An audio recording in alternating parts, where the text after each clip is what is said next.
in your own experience, but or from like other things you've heard or seen, do you think you could speak to healthy and unhealthy expectations? So like expectations that congregants might have of their pastors, of their leaders, or that all leaders might have of their congregants. I wonder if you could speak to that. Yeah. Just what I've seen and experienced, where particularly in a Black church setting, but not exclusively, but particularly, we have this idea of elevating a pastor to putting them up on this pedestal, this great person, and not taking into consideration the seriousness that this is a human being with, who has flaws. We all are. And so we have these expectations on pastors to do things that, just to be this great human being, but to also just like, don't make mistakes and to be this and to be that. But at the end of the day, these are humans. So we have to take into consideration their humanness, their relationships with people in their family and outside, that really, I've seen people have problems with pastors because they had to have a divorce.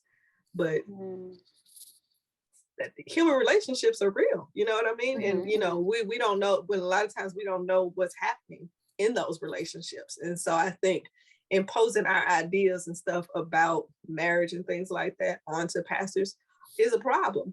Even the idea of those who are not married, the idea that, because I've heard people say they're not going to get a church because they're not married. They're not going to get this church, or, when they do get a church, they have this thing where, they put expectations, particularly on women, pastors. It's a lot harder for women if they're not married, but if they are married, they still got problems.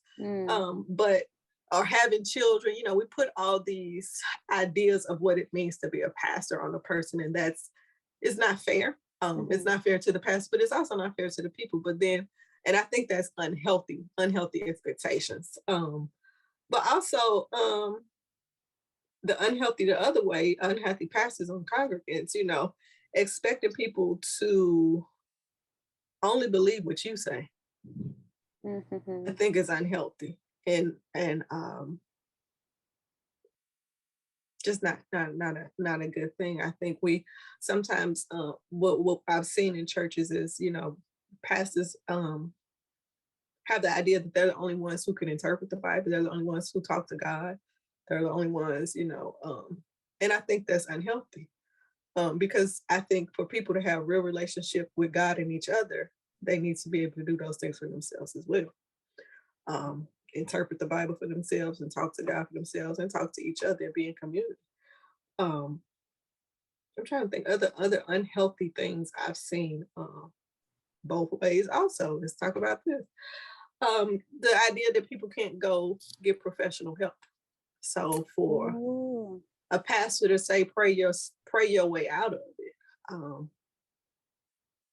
that's not unhealthy, and I think it's ungodly also.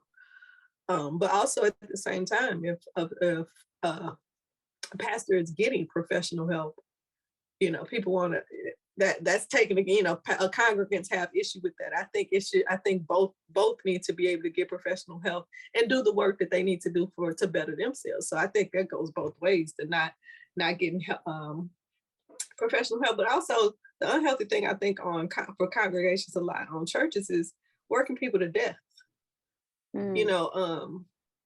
We have these expectations in these churches for people, because especially now, you have a lot of churches who cannot afford to pay for a full-time pastor.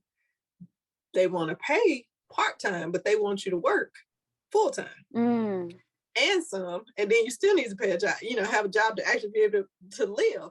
And so the expectations to work people to death and not compensate them for their work, I think is unhealthy. And that goes also for pastors, pastors who want to work people in their congregation to death. That's not healthy either. It's particularly that lands on the burden of a lot of women. You have these same women in the church who doing everything. That's not healthy. I think there needs to be an understanding of work rest for both pastor and congregation. And I think that needs to be figured out how to be done within the life of the church, so that the relationship, both can experience that in the relationship. Mm-hmm. Okay. Yes. Thank you. Now, finally, this question is well, it has to do with, oh, bless you. It has to do with what you were talking about already. So earlier I was talking about connection and boundaries, and I was talking about like navigating and like finding some kind of balance. And then just now, you're talking about for like it needs to be both ways. It's like not overworking the pastor, not overworking the congregants, ministry partners. So one word that's coming up for me is balance. And I know people who talk about the idea that it's possible to find some kind of balance, but then also people who talk about the idea of balance being elusive and like not really possible. I wonder where you fall. It's funny. I've used the word balance, but I've kind of backed off of it. I don't know if you read or listened to Gabrielle Union's latest book, We're Gonna Need Something Stronger.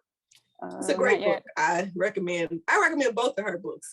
Very, very good autobiography, especially on Audible, because she reads them herself. But she talks about this idea that there really is, for people who are women who are working and are trying to do all the things, there really is no balance. At some point you're giving up something, but she's like, well, what we really need is grace.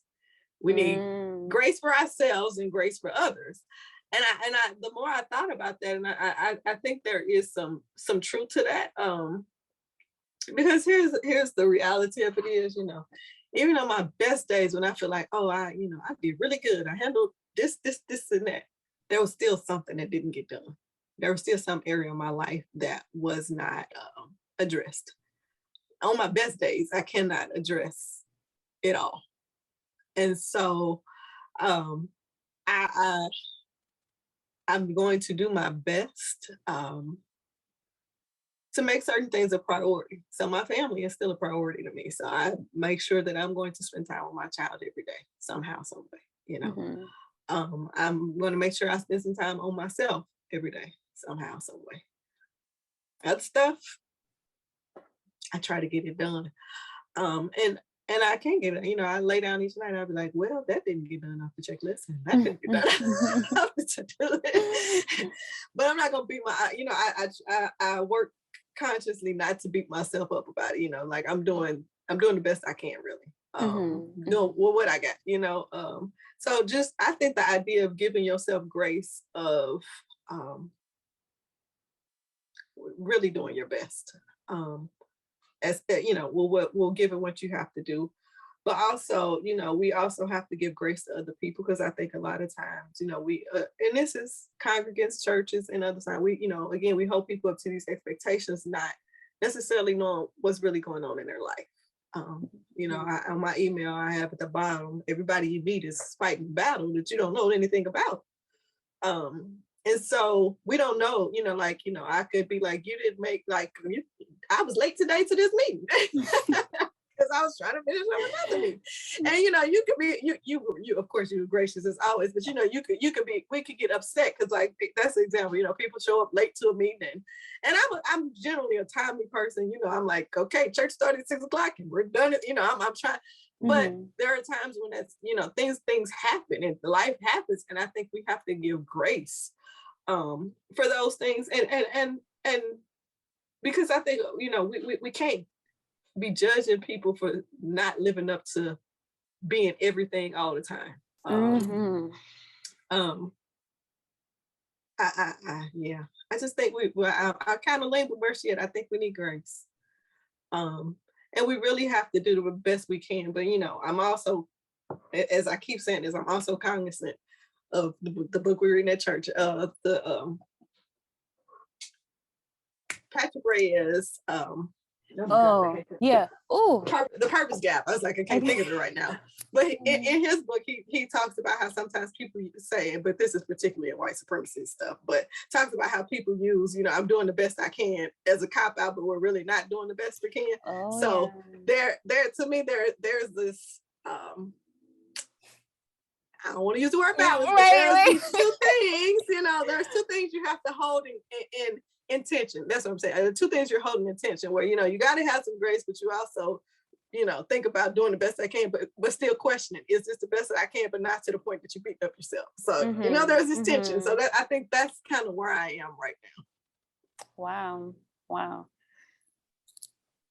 A lot of good stuff in there. Okay, so thank you so much. Thank you so much.